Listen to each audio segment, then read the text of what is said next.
Hey, what is up? My name is Rubidium. Today we are talking about lenses, cameras, and how to do this and actually make it mean something.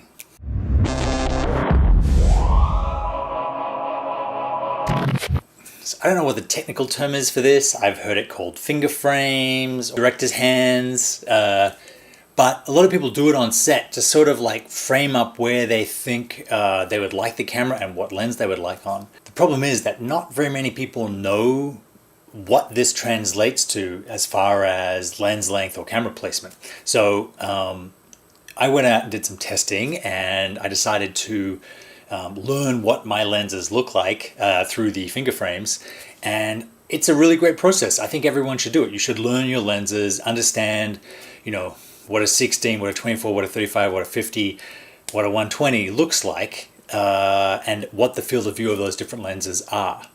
So how you can do this is I've got my C200 here. I've got the monitor rigged to the side of it.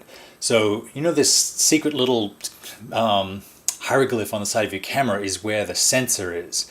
So you really want your eye level to where that sensor is and the camera at eye height. So I have the 35mm Rokinon Cine Prime on the C200, and I'm going to just shift it a little bit to where it's level with the corner of the window and that particular light stand. And then what I'm going to do is outstretch my arms straight from my body and try and get that same frame that I see on the camera. And I mean, outstretched with the my thumbs out is pretty much giving me the same field of view as the 35mm. So I know that if I do this on set, if I want the frame to be that big, I mean, this is sort of useless because how far this is from your body. But I know if I have my hands outstretched, pretty much directly out from my shoulders, not far out or close together, that with the frames up, I'm getting pretty much the same field of view as this 35mm on the Super 35mm sensor of the C200.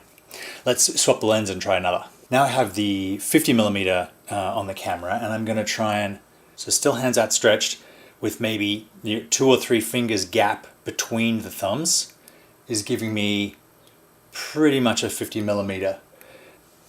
So now we have a 16mm on here, really wide. I mean, I'm seeing pretty much from the corner of the room to this corner of the room. So my hands pretty much diagonally out from my body with that same thing, but it's coming down to about there. Pretty much if my fingertips are level to my shoulders and my hands are out at a 45-degree angle, that's the frame I'm going to get. Okay, now we have the 85, and it's pretty much just the camera. It is the traditional finger frames here.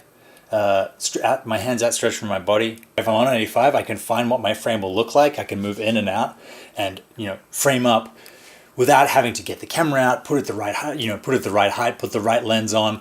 I know what I'm going to get when I do this, that it's going to be on this camera with this lens. This is what I'm going to see.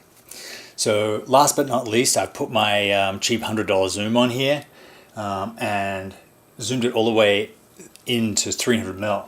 It's pretty much just getting the camera itself. For me, for that, it's sort of like, if I make a circle out of my thumb and forefinger and push it all the way out from my body, that's what I'm seeing. That, this field of view for me, for my arm distance and my size hands, that field of view is a 300mm lens on this camera. So these aren't going to work for everyone, but I really encourage you to learn what your lenses look like. Some of the key things you want to do are, get the camera at eye height, get your eyes level with the sensor mark on the camera, and then, just put on a bunch of different lenses.